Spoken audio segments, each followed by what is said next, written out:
Hello, Booktube. I am taking advantage of some fantastic natural light coming in at lunchtime today to present you a new fiction book review.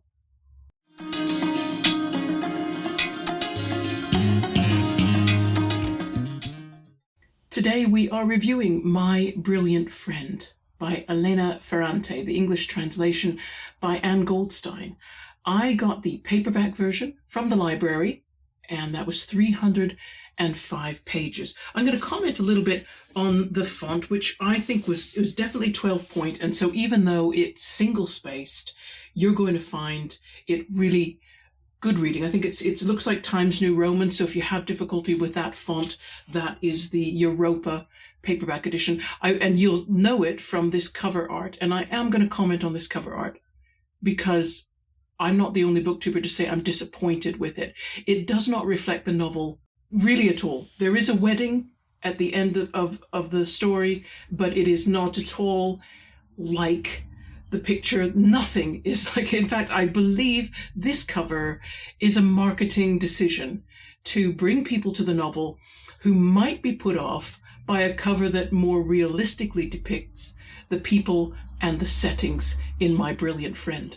And what I'm going to put up on screen now is what I think is the better cover. The cover that more closely aligns itself with the reality. This is probably a photograph taken in Naples. Let's pitch this book. This story takes place with Mount Vesuvius perpetually in the background. That's the volcano that famously buried the ancient city of Pompeii. And it erupted again in 1944. So the Allied forces, which were in the city at the time, had to displace about 12,000 people to protect them.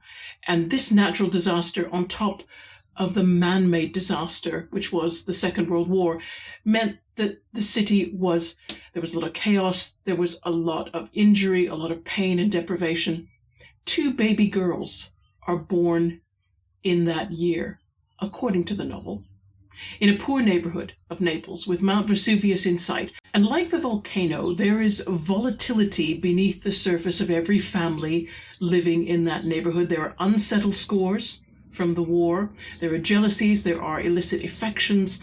There's just the frustration of poverty and its limitations. And within the 2 girls, Elena Greco and Raffaella Cerulo, there is potential. There's intellectual and creative potential. And this, because it happens to be present in young females from poor families, is something treated as a problem, as inconvenient at the very best, threatening at worst, certainly needing to be controlled. Raffaella, known as Lila to her friend Elena Greco, is extraordinary. She's able to read when she's only 3 years old, and she commands respect from her peers like she is a small force of nature herself.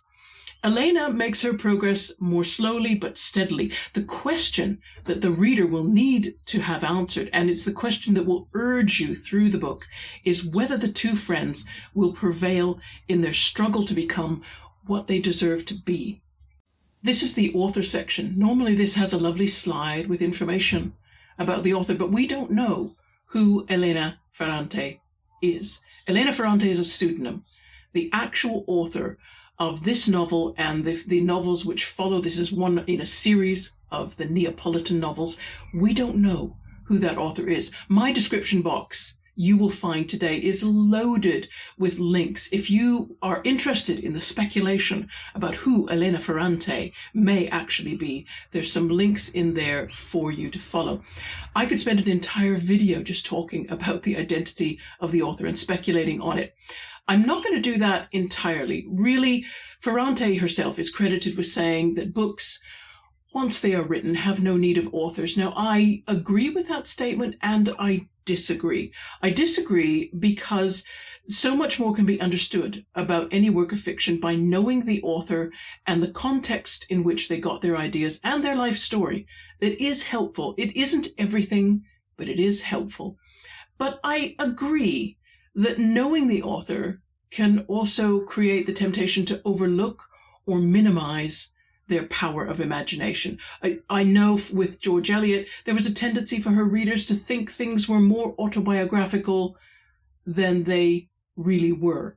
And so contemporary celebrity culture also makes the author as much of a focus as their books, and that focus has disadvantages as well as advantages. So I can understand why an author might take the decision to forego the disadvantages. And this book is strong enough to stand. It's true, it doesn't need the author. It seems to have gathered a readership without any knowledge, any true knowledge, any absolutely accurate, verified knowledge of who the author is. I do have some other thoughts about the author's identity. I'm going to just leave that for a little later, for a bit of a rabbit hole.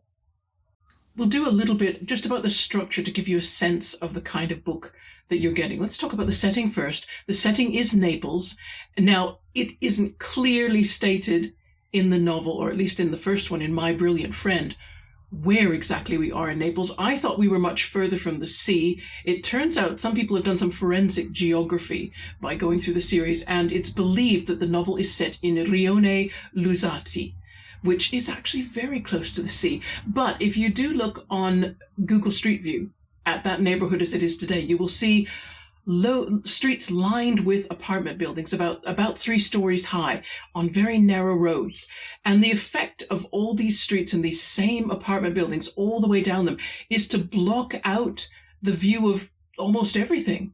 You have to get up on high ground even to glimpse Mount Vesuvius, and you certainly cannot see the ocean, even though it's probably less than 2 miles away.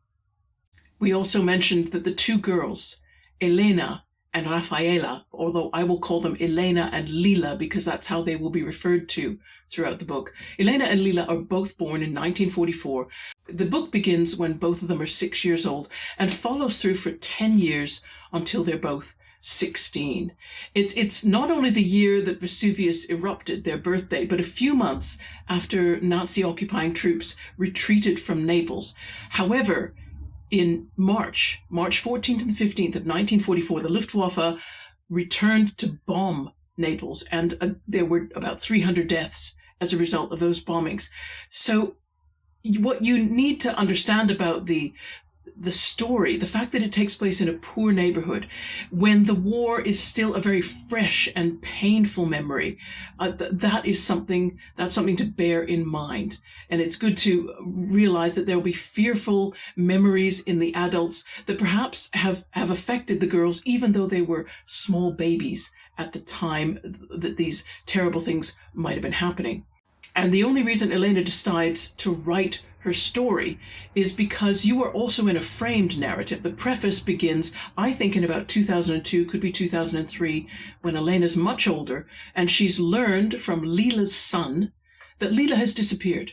And this is something that Lila has threatened to do, to vanish and to leave no trace of herself. And she really has. She's even gone to the extent of cutting herself out of photographs in her photo albums. And Elena is furious. This is something that she cannot bear. And so to counteract what Lila has done, effectively to subvert her plan to vanish altogether, Elena sits down to write their life story as friends. And so the narrative viewpoint is Elena Greco's. It's written in first person, but you do feel it's always a little uncertain how the story is centered. You do feel sometimes that Lila is the center of the story, but sometimes Elena. There is almost 2 opposing forces. The opposing force between whether or not Elena or Lila is going to be the dominant character, but also you've got the pressure from their neighborhood and the way of life, which puts pressure on them as young working class females to belong and to conform, versus the need for Elena and Lila, because they are both very intelligent young women. They need to change and broaden their horizons, and they need to struggle against the pressure that they get not to leave the neighborhood or not to seek something different than their parents can imagine. Regarding characters, there is a large number of characters in the novel. There's 47. There is, at the front of the book, a list of characters in their families. You will need to refer to that list. I did many times. It will be absolutely essential. And then, of course, I talked about dominance already. Character dominance shifts. And that's what makes the novel so interesting. Not only Elena and Lila, the dominance shift between them. But within families in that neighborhood, there are struggles for dominance. There are struggles between children at school to do better than each other. And also, most residents of that neighborhood don't venture far. That feeling of being closed in, and certainly seeing the Google Street View and seeing how closed in you can feel physically being in that neighborhood, if that's the correct neighborhood. Yeah, many of the residents have never been as far as the sea, which is only 2 miles away. Naples is a port city. It's quite bizarre. And it suggests just how insulated and insular the people within that neighborhood are, how unwilling they might be to go beyond the boundaries of what they know and understand. Content. We're going to talk about the content now. I sometimes talk about that in terms of pros and cons. If I do feel there are, honest to goodness, weaknesses in the novel. But in this case, I feel that it's more a case that I should just list the characteristics as I understand them, because you are going to know as a reader, just as you hear these, whether or not this is your type of novel. As I say, the cover graphic, don't let that mislead you. The cover graphic is completely misleading, and I think it is meant to make the book appear fluffier. I think they even quote a reviewer that from the New Yorker, James Wood, who says, "My brilliant friend is a large, captivating, amiably peopled Bildungsroman." Well, I'm sorry. It's not really amiably peopled, and it's not the soft, sweet novel that James Wood is making it out to be. It has grit. It has realism. Elena Ferrante is making sure that you feel what it must have been like to be a small child in that very dangerous neighborhood. You are focused mainly on female experience. Elena Ferrante zooms in on the minutiae of women's lives, Lila and Elena especially, but also their mothers and sisters and other female relatives. Male characters will feel a bit othered. They will still be described in some detail, their dialogue and their actions, but you won't be able to get inside their heads. It will be the women's impressions of how they behave. And they will seem scary as well as attractive. They're a bit dangerous. They are the sources of violence and threat from which the women are often excluded or protected, or sometimes drawn in against their will. Lila also seems more attractive and scary and dangerous as a female character, but as the novel progresses, you sense that the men are threatened by the power that she exudes, and that the neighborhood in general is a little threatened and are wanting to find a way to contain it.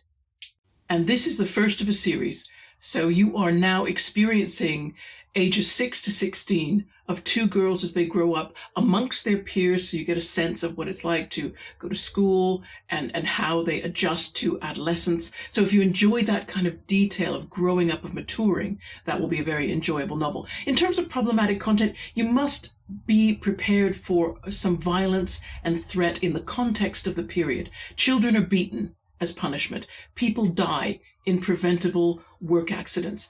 Men have different behavior boundaries. Right? The novel is aiming for historical realism. You can expect to read about some things that you would dislike seeing happen now, that you would feel is unnecessary and inappropriate now.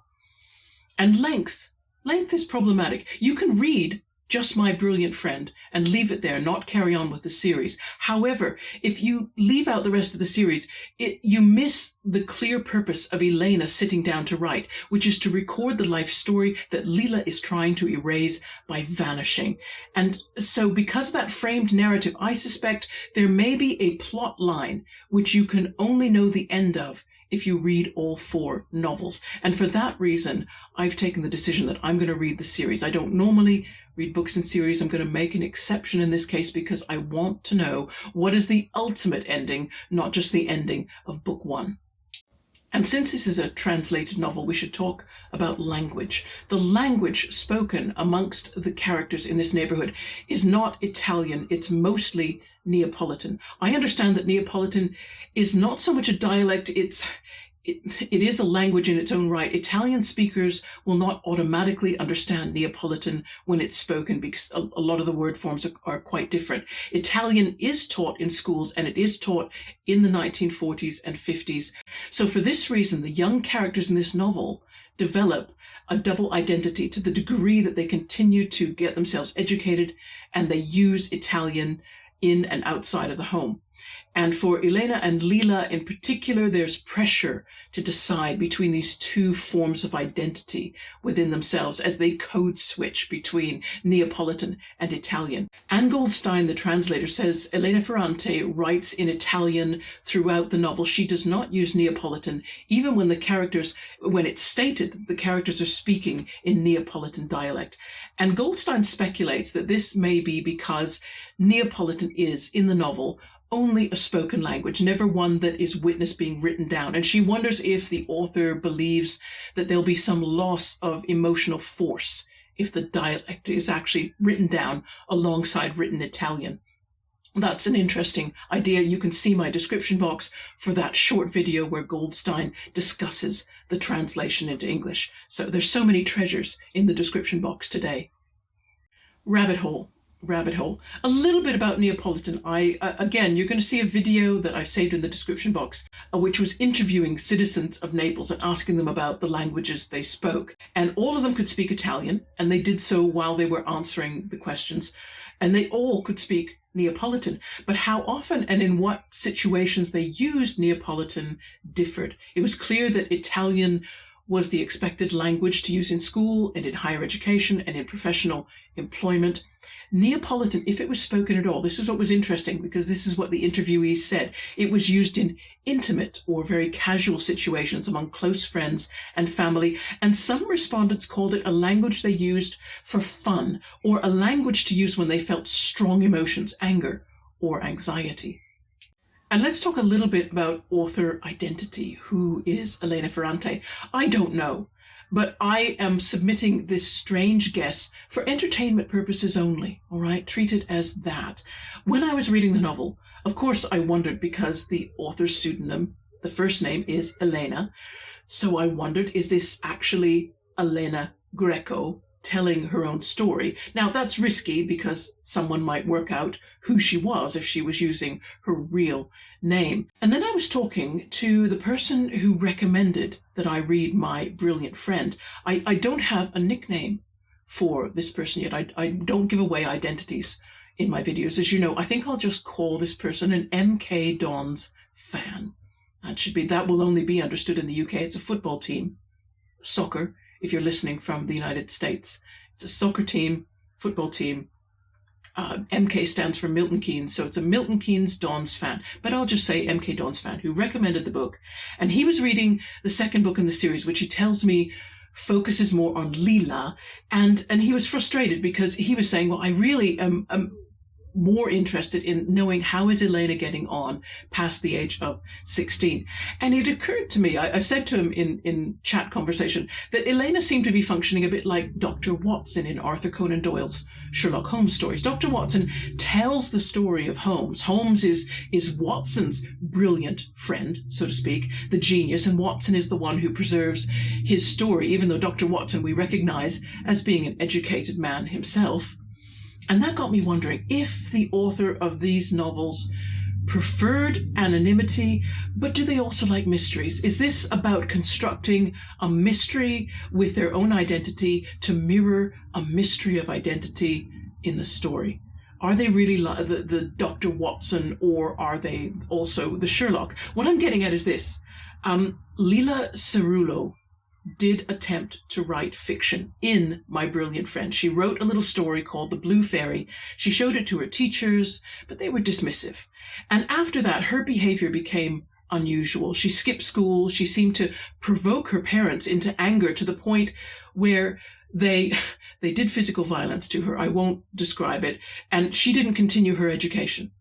She continued to be gifted with language, and she continued to help Elena in her schooling. It would be a perfect mystery if the real identity of the author of the Neapolitan novels is Raffaella Cerullo in her current identity in real life. That would be interesting. And she chooses her friend Elena's name as her pseudonym and writes as if she were Elena. And as part of her fictional scenario, Raffaella Cerullo disappears without any trace of herself, just like the author of these novels. We do not know who this author really is. She is invisible. So that's the actual situation that we have. No Lila, no author, okay? Maybe there is a gifted writer, just like Leela, who grew up in Naples, in a poor neighborhood in Naples, and she does not want publicity because she does not want her life to change. And that would be much like Leela. The book says about Leela on page 79 that she, quote, wanted the confines of her neighborhood. Or none of this could be true, right? I did say, total guess, none of that could be true. This is, therefore, in my mind, the perfect mystery. So that's the review done. I hope that's enticed you. Certainly I've enjoyed the book immensely. I had no trouble getting through the text. I found it very drawing. I wanted to know how the girls grew up into adults, and I still do. So I will be continuing with the series in one form or another. So look out in future for a review of Book 2 of the Neopolitan novels. In the meantime, everyone, when Sunday comes up, you will get from me a non-fiction review. We are back in the saddle with our usual back and forth rhythm between fiction, non-fiction. I'll probably get a tag in this month as well, because I've been tagged a lot and really have not kept up. So I'm going to do that as well. In the meantime, hope your April reading has got off to a really good start and you're feeling optimistic about the rest of the month. I hope it's sunny as well where you are, if it is spring. If you're in the Northern Hemisphere, I hope the sun comes out for you. Okay, everyone. Until next time, take care. Bye-bye.